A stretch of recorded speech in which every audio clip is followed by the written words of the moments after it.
नमस्कार विद्यार्थियों, वेगराज गुरुकुल में आपका स्वागत है। और आज जो वीडियो आपका है रीजनिंग का, उसके बारे में बात करेंगे अपन। वह है वेन डायग्राम का जो टॉपिक है, टाइप नंबर सेकंड, जिसके बारे में बात करेंगे ज्यामितीय वेन आरेख।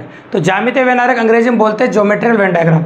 इससे पहले एक वीडियो हम ले चुके हैं जिसमें अपन प्रैक्टिस करवा चुके हैं आपको लॉजिकल वेन डायग्राम, ये अपन कैसे तार्किक वेन आरेख की। और आज का जो सेकंड वीडियो आपका, मैंने कहा था आपको इस चैप्टर को अपन ने 2 भागों में बांटा है। और एग्जाम में अगर आप नोटिस करेंगे तो वेन डायग्राम्स 2 तरह के प्रश्न एग्जाम में देखने को मिलते हैं, 2 वैरायटी क्वेश्चन एग्जाम में देखने को मिलते हैं। तो पहले वैरायटी क्वेश्चनों के बारे में वीडियो हम बना चुके हैं आपके सामने, और आज हम बात कर रहे हैं आपके सामने ज्यामितीय वेन आरेख के बारे में। ज्योमेट्रिकल वेन डायग्राम के कैसे क्वेश्चन एग्जाम में देखने को मिलते हैं, किस किस प्रकार के प्रश्न एग्जाम आते हैं, उन सब के बारे में डिटेल में चर्चा करने वाले हैं आज के इस वीडियो के माध्यम से।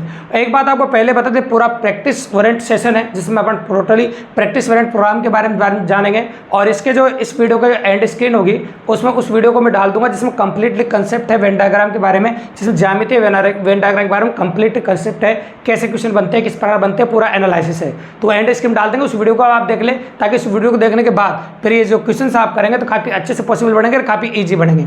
ठीक है, अब देखे जाइए, अपन बात करेंगे आपके सामने टोटल अपन ने क्वेश्चंस लिए, नंबर ऑफ 15 क्वेश्चंस लिए हैं और 3 जोड़े आपके सामने लिए गए हैं। लेकिन अब बात बता दें पहले को, जब भी एग्जाम की डिमांड होती है और एग्जाम में अगर आपको मल्टीपल क्वेश्चंस पूछने हैं, मतलब एक ही क्वेश्चन में से 2 या 2 से अधिक क्वेश्चन आपसे पूछे जाए, तब फिर ज्यामितीय वेन डायग्राम के क्वेश्चन पूछने के चांस बनते हैं। तार्किक वेन आरेख के क्वेश्चन पूछने के चांस कम बनते हैं। वहाँ सिंगल पूछे तब उसको पूछता है, और एक से अधिक क्वेश्चन एक में पूछने हो तो ये ऐसे क्वेश्चन पूछता है। यही कारण है कि अपन एक में 5-5 क्वेश्चन पूछे हैं। अगर वैरायटी देखें अपन तो यहाँ 1 से 4 तक अपन 4 क्वेश्चन लिए इसमें। अगर अपन देखें आप तो 4 तक 4 वैरायटी थी, 4 तक क्वेश्चन लिए अपन ने, और पॉसिबल एक और ले सकते हैं अपन, 5 ले लेंगे।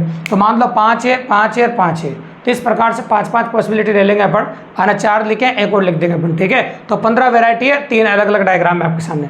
अब गौर से देखिए, सबसे पहले अपन बात करेंगे इस डायग्राम को गौर से देखिए। आप इस डायग्राम को जब गौर से देखेंगे तो आप नोटिस करेंगे कई जो त्रिभुज दिख रहा है आपको, त्रिभुज शिक्षित लोगों को दर्शा रहा है। ये आयत जो दिख रहा है पुरुषों को दर्शा रहा है, और वर्त जो दिख रहा है आपको शहरी लोगों को दर्शा रहा है, और आपको जो वर्ग दिख रहा है लोक सेवकों को दर्शा रहा है। ऐसे 4 ज्यामितीय आकृतियां आपको दी गई जिनसे एक डायग्राम बनाया गया है। उससे आपको 5 प्रश्नों के जवाब देने, जो 5 प्रश्न में बताने वाला हूं आपको। चलो पहले क्वेश्चन पाते हैं, पर देख के सुनिएगा आपको।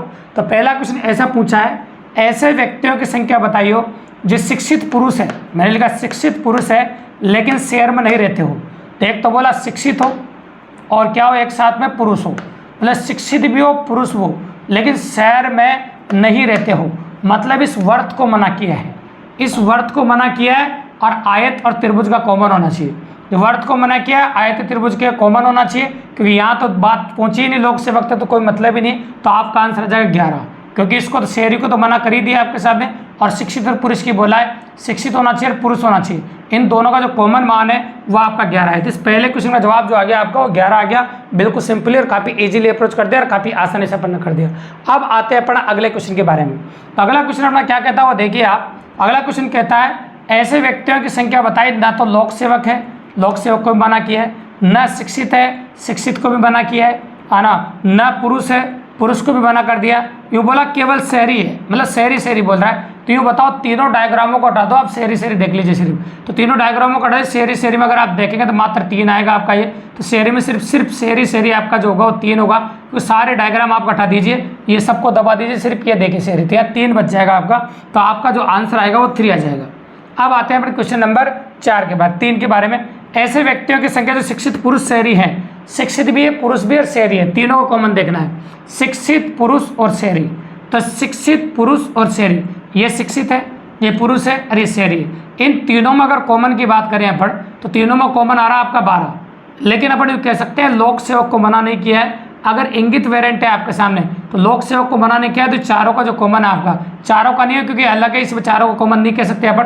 तो तीनों का जो कॉमन है वो आपका 12, वो लेना पड़ेगा आपको, क्योंकि चारों कॉमन हो तो फिर भी साथ में काम में ले सकते थे, लेकिन वो चारों कॉमन नहीं, त्रिभुज अलग ही पड़ा है। तो आप कह सकते हैं आपके सामने तीनों का अगर वेरिएंट हम देखें आपके साथ, तीनों माना चाहिए।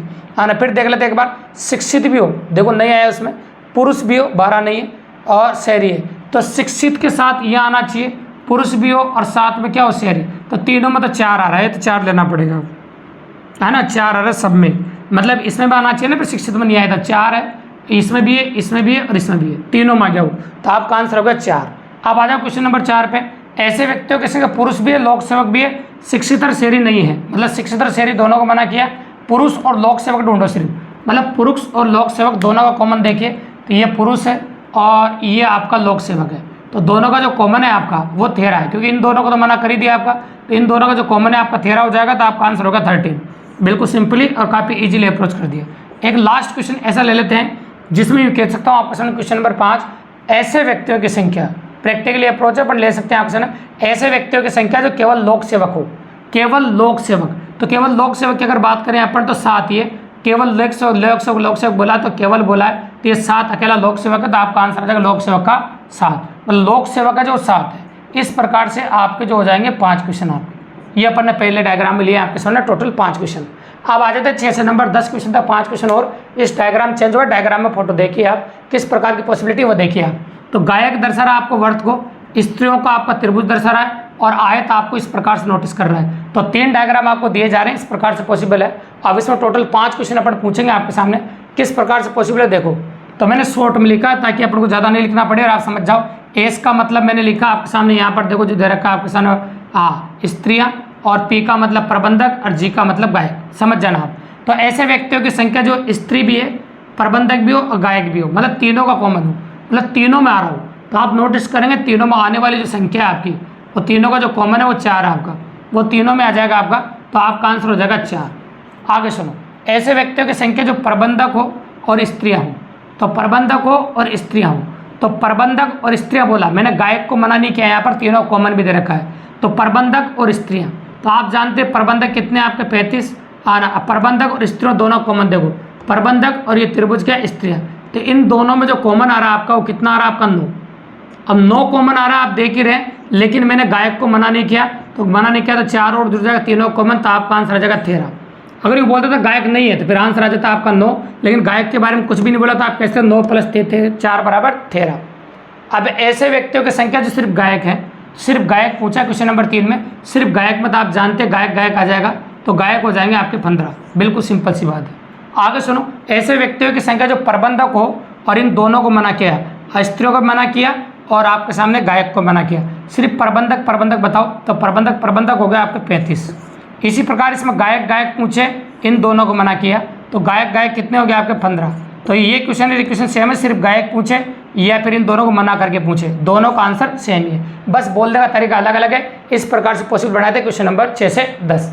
अब आते हैं क्वेश्चन नंबर 11 से 15, जो भी काफ़ी अच्छे क्वेश्चन है, जिसमें आपको जो वर्त दर्शा रहा है, ये दर्शा रहा है आपको स्नातक को, और पॉसिबल वेरिएंट है संसद सदस्य दर्शा रहा है ये, और ये अध्यापक को दर्शा रहा है, राजनीतिक को दर्शा रहा है। अब यहाँ पर अपन जो वैल्यूज़ है वो पुट कर देते हैं, अपन ने पहले नहीं लिखी, अब लिख देते हैं जैसे A B C D, ये E F ऐसे लिख देते हैं, G H I, मैंने अपनी मर्जी से लिख दिया। इस प्रकार से पॉसिबल बना सकते हैं अपन, और ये अपन ने बना दिया आपके सामने, ठीक है। करेक्ट ऑफ वेरिएंट है, बिल्कुल नॉर्मल है।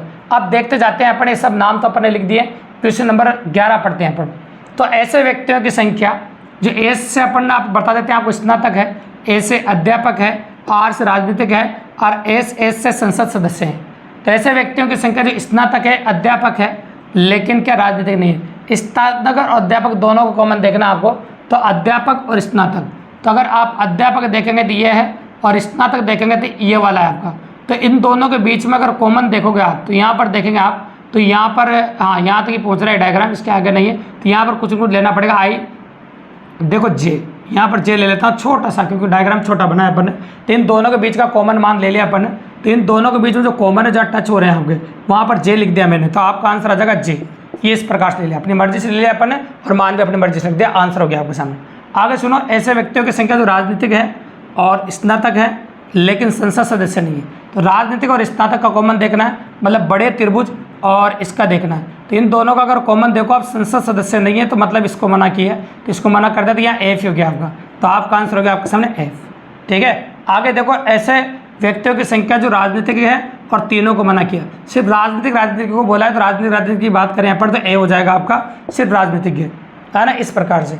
और आगे देखिए, संसद सदस्य भी हो, स्नातक भी हो और अध्यापक भी हो, मतलब तीनों को कॉमन देखना है। तो संसद सदस्य भी हो, स्नातक भी हो और अध्यापक भी हो, मतलब इन तीनों में अगर कुछ कॉमन आ रहा है, अगर हम बात करें तो वो जे आ रहा है आपका, तीनों में कॉमन देखे, तीनों का साथ में कॉमन ऑफ वेरिएंट है, तो इसमें भी आ रहा है, इसमें भी आ रहा है, इसमें भी आ रहा है ना। और अगर हम बात करें आपके सामने, तो पॉसिबल राजनीतिक में भी आ रहा है, राजनीतिक में तो सब आना ही पॉसिबल बात है, ये हो जाएगा जी आपका। आगे सुनिए, स्नातक हो, राजनीतिक हो और अध्यापक हो, स्नातक हो राजनीतिक हो और अध्यापक हो। अब इधर चले जाए, देखो वही सेम ही बात आ गई, आना, क्योंकि संसद सदस्य को मना किया है, तो संसद सदस्य को मना किया तो इसमें नहीं आना चाहिए और बाकी सब में आना चाहिए। ये देखो, तो अगर इसकी बात करें तो इसमें आ गया, अध्यापक तक नहीं पूछा आपको, तो अध्यापक तो कैसे हटाएंगे पर देखिए, क्योंकि इन दोनों में कॉमन है, तो नन ऑफ दीज कह सकते हो कि ऐसा कोई अक्षर नहीं है जो इनकी कंडीशंस को फुलफिल करता हो।